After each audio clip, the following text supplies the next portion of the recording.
주님, 오늘도 우리의 마음을 가난하게 하시고 오직 주로 채워 주옵소서. 세상의 유혹에 흔들리지 않고 영원한 하늘의 진리를 따라 바라보며 살아가게 하옵소서. 오늘도 당신 안에 우리가 거하기를 사모합니다.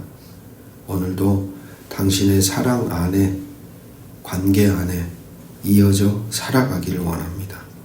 주 예수 그리스도시여 우리를 긍휼히 여겨 주옵소서. 주 예수 그리스도 이름으로 기도드립니다. 아멘.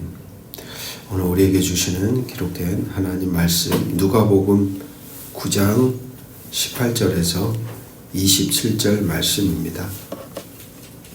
오늘 본문은 세 개의 단락으로 제자들에게 자신이 누구인지를 물으시는 예수님, 그리고 자신의 순환에 대해서 예고하시는 예수님, 그리고 예수님을 따라 간다는 의미가 무엇인가, 그것에 대해 말씀하시는 예수님이 등장하고 있습니다. 18절에 보면 예수님이 제자들에게 무리가 예수를 누구로 여기는가 묻습니다. 그러자 19절에 당시 사람들의 생각에 세례 요한 또는 엘리야 또는 옛 선지자 중에 한 사람이라고 생각하였다고 말합니다. 그러자 예수님은 무리들이 생각하는 예수가 아닌 바로 곁에서 하나님의 나라가 권능으로 임하는 것을 지켜보던 제자들, 바로 그들에게 너희는 나를 누구라 하느냐? 라고 묻습니다. 그러한 질문에 대해 20절에 베드로가 대답하여 이르되 하나님의 그리스도 신이다.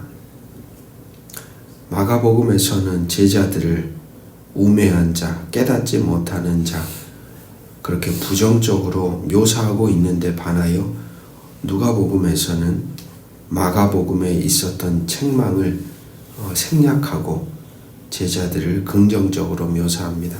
하나님의 그리스도신이다. 예수 당시 사람들은 하나의 메시아 상을 가지고 있었습니다. 근데 그 상이 온전한 상이 아니라 약간 그릇된 메시아 상이었죠. 그래서 예수님은 아무에게도 그 말을 이르지 말라고, 아직 때가 차지 않았기 때문에 이르지 말라고 제자들에게 경고합니다.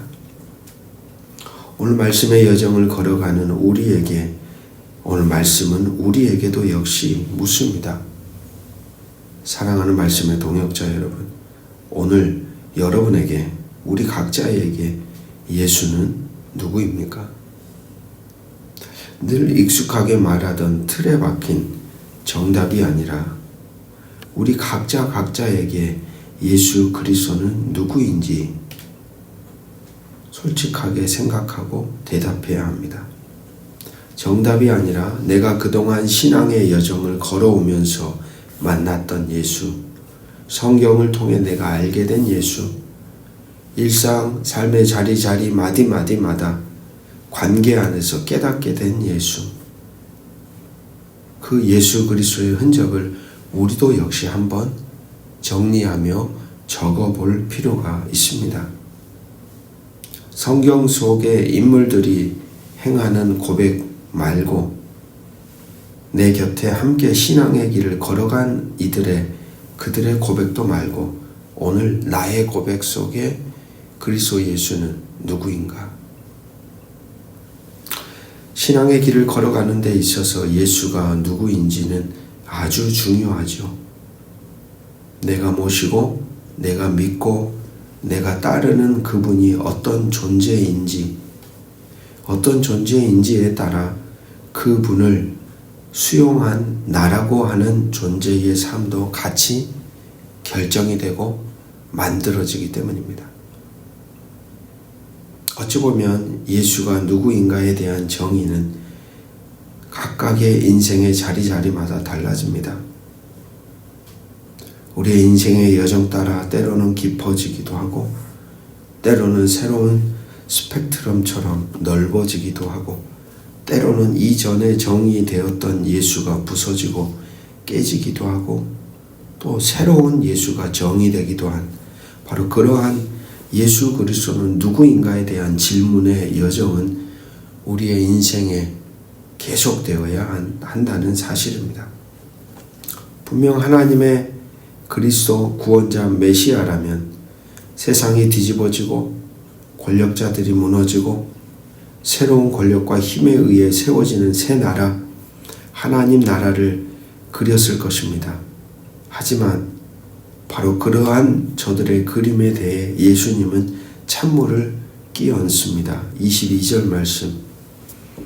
이르시되 인자가 많은 고난을 받고 장로들과 대제사장들과 서기관들에게 버림받아 죽임을 당하고 제3일에 살아나야 하리라. 짓밟기는커녕 짓밟힘을 당합니다. 당한 정도가 아니라 아예 생명을 잃습니다.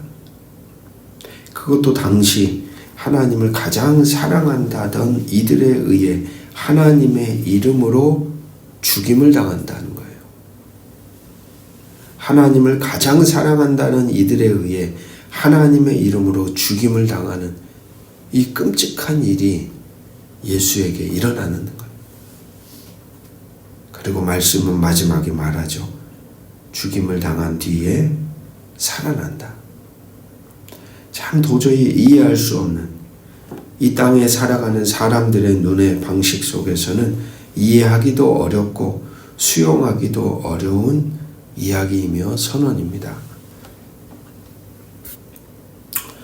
계속해서 이어지는 예수님의 말씀 속에서 예수님을 따라 걸어가는 신앙의 길을 어떻게 세워가는지를 깨닫게 하는데, 어쩌면 주님이 설명하신 도저히 이해할 수 없는 방식, 수용하기 어려운 이야기의 맥락 속에서 이어지고 있습니다. 주님을 따라 살아간다는 의미가 그렇기에 무엇인가? 사람들에 의해 죽임을 당하고 하나님을 가장 사랑한다는 이들에 의해 하나님의 이름으로 죽임을 당하고 살아나는 이 하나님 나라의 방식, 그렇다면 그 예수를 따라 살아가는 자들의 삶은 어떻게 세워지는가? 23절입니다. 같이 한번 읽어봅니다. 23절 시작. 또 무리에게 이르시되 아무든지 나를 따라오려거든 자기를 부인하고 날마다 제 십자가를 지고 나를 따를 것이니라. 누구든지 예수를 따를 수 있습니다. 아무든지, 사람이 구분되지 않습니다. 어떤 사람도 예수님을 따라 신앙의 길을 걸어갈 수 있죠.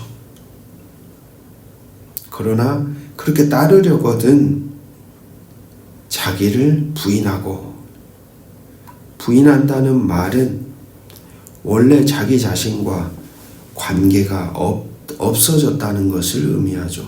자기를 부인한다는 말은 자기 자신과 아무런 관계가 없는 사람인 것처럼 행동한다는 뜻입니다. 이제는 자기 중심적으로, 자기 이익 충족적으로, 자기 욕망 중심적으로, 자기 뜻을 중심적으로 살지 않는다는 말이죠. 이제는 사는 주체가 달라졌기에 내가 아닌 주님이 주체가 되어 살아간다는 말입니다. 자기를 부인한다는 말. 나와는 무관한 자로 대신 예수와 밀접하게 관계된 자로, 더 나아가 예수와 하나된 자로 살아가는 것이 바로 자기를 부인한다는 의미입니다. 날마다, 누가는 날마다라는 말을 추구하여 예수님을 쫓는 제자의 삶이 매 순간, 매일매일 일상 속에서 이례적인 어떤 이벤트나 보여주기 식의 삶이 아니라 매일매일 신실하게 이루어져 가야 한다는 것을, 바로 그렇게 걸어가는 사람들이 하나님 아들 예수 그리스도를 따라 살아가는 자들의 삶이라는 것을 우리에게 가르쳐 주죠. 매일매일입니다. 날마다 나를 부인하고 예수를 따라가는 것. 예수님의 말씀을 가만히 귀 기울여 들어보면 예수를 따라가는 데 있어서 자기 십자가를 지고 따라감에 있어서 가장 큰 걸림돌은 자기 자신이겠구나 생각이 듭니다. 나를 부인하지 못하는 거죠. 내가 여전히 살아있는 것이죠. 분명 주님을 수용했음에도 불구하고 우리의 존재가 여전히 살아있는 것, 바로 내 자신이 바로 그 길을 따라가는 데 있어서 가장 큰 걸림돌임을 깨닫게 됩니다. 사랑하는 말씀의 동역자 여러분, 오늘 우리는 어떻습니까? 말씀 앞에 우리의 존재가 고스란히 드러납니다. 매 순간 나와 무관한 자가 아닌, 나를 부인하는 자가 아닌, 여전히 나를 붙들고 나를 포장하고 나를 세우고 나 중심으로 나와 밀접하게 관련된 자로 살아가는 우리의 모습에 대하여 오늘 우리가 읽은 말씀은 그것은 나를 믿는, 나를 따르는, 나와 함께 살아가는 삶의 흔적이 아니다라고 우리의 눈을 뜨게 하고 있습니다. 이러한 깨달음, 인식이 일순간이 아니라 말씀처럼 날마다 매 순간 우리에게 필요한 삶의 흔적임을 오늘도 깨닫고 자기를 부인하고 날마다 자기의 십자가를 지고 예수를 따르는 복된 존재로 오늘도 저와 여러분의 삶을 만들어 가시기를 주의 이름으로 축복합니다. 기도하겠습니다. 주님, 내가 누구를 따르고 있는지를 돌아보게 됩니다. 익숙한 신앙의 언어를 되뇌이며 정작 내 삶의 중심에 주님이 아닌 내가 자리하고 있는 것은 아닌지 묵상하게 됩니다. 주님, 나를 부인하고 내 십자가를 지라 하셨으나 여전히 내려놓지 못하는 나를, 여전히 붙들고 있는 나를 오늘 말씀 앞에 비춰봅니다. 주님, 날마다 순간마다 내가 아닌 주님을 선택하는 삶을 살게 도와주시옵소서. 내 뜻이 아니라 주님의 뜻이 무엇인지를 알기를 갈망하고 그 주님의 뜻을 따라 주님이 원하시는 그 길을 걸어가도록 붙들어 주시옵소서. 나의 십자가가 무겁다고 불평하기보다 주님의 십자가를 바라보며 감사하게 하시고 내가 손에 쥔 것을 놓기를 두려워하기보다 주님을 붙잡는 담대한 믿음으로 살아가게 하옵소서. 오늘도 내일도 날마다 나를 부인하고 주님과 함께 주의 길을 따르겠습니다. 예수 그리스도 이름으로 간절히 기도합니다. 아멘.